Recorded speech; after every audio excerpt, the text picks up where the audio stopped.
নমস্কাৰ business line anime চেনেলত মই নিৰঞ্জন বৰ্মন আপোনালোকক স্বাগতম জনাইছোঁ। তো ইয়াত দেখা পাই আছে, ইয়াত 10 পিস আছে ৰেবিট।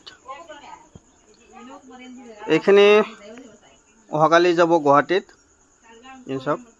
তো বৰ্তমান বাহিৰত ওলাই ৰাখিছোঁ। এইটো কেজত ভৰা আছে আৰু এইটো কেজত মানে 10 পিস মান যায়। এইটো 1.5 মাহ 2 মাহ বয়সৰ, এইবিলাক 10 পিস মান যায়। আৰু যদি ডাঙৰ থাকে তেতিয়াহ'লে 10 পিস অলপ অসুবিধা হয়। ইয়াত 5 পিস অলপ ডাঙৰ সাইজ আছে, ইয়াত 5 পিস ডাঙৰ সাইজ আছে আৰু 5 পিস আছে অলপ সৰু সাইজ। সৰু মানে ইমান সৰু নহয়, এইবিলাক সব ডাঙৰ সাইজে। আমাৰ প্ৰায় 1.5 মাহ হ'লেহে আমি এইবিলাক সেল কৰোঁ, মানে ভালকৈ নিজে দানা পানী খাব পৰা হ'লে, মানে মাকৰ পৰা গাখীৰটো এৰা খালেহে আমি দিওঁ সব। আৰু এনেকুৱা এটা কেৰেট পঠাব গ'লে আমাৰ গুৱাহাটীলৈকে জালুকবাৰী খানাপাৰা এই 2 জেগাত 300 টকা খৰচা হয়।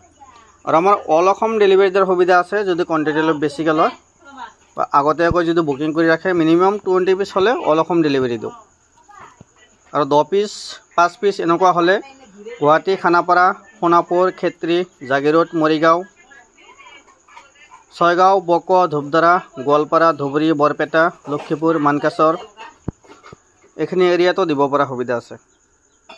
কমচে কম 5 পিস 10 পিস এনেকুৱা ল'লে দিব পৰা আছে।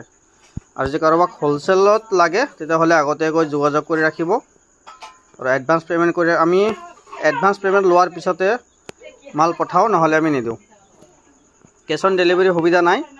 আমি যেতিয়া গাড়ীত উঠাই দিম তেতিয়া আমাক 100% পে'মেণ্টটো কৰিব লাগে। আৰু বুকিঙৰ সময়ত প্ৰায় 30% লওঁ আমি। যিমান টকাৰ বস্তু হ'ব তাৰ 30% লওঁ আৰু ডেলিভাৰী দিয়াৰ সময়ত আমি 100% লওঁ। তো যদি কাৰোবাক লাগে আগতীয়াকৈ বুকিং কৰি ৰাখি দিব।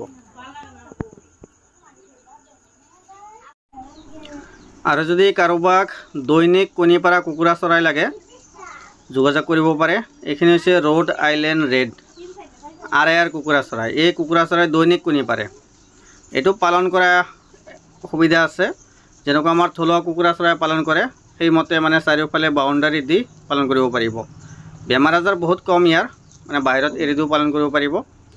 এইবিলাক চাওক, এইটো হৈছে ৰোড আইলেণ্ড ৰেড। এইটো লেয়াৰ প্ৰজাতিৰ হয়। এইটো কুকুৰা চৰাই দৈনিক কণী পাৰে।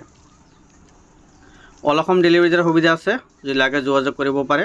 আৰু কোন সময়ত কোনটো দানা, ভেকচিন, মেডিচিন এইবিলাক দিব লাগে সম্পূৰ্ণ তথ্য আমি জনাই থাকোঁ। চাওক, চাৰিওফালে বাউণ্ডাৰী দি আছে, তামোল বাৰী আছে, ঘাঁহ বন খাই শেষ কৰি দিছে। এইটো ছিষ্টেমত পালন কৰিলে মানে গছত তামোলো দুগুণ লাগি যায়। মানে তলত চাফা থাকিব, তামোল একদম দুগুণ লাগি যাব।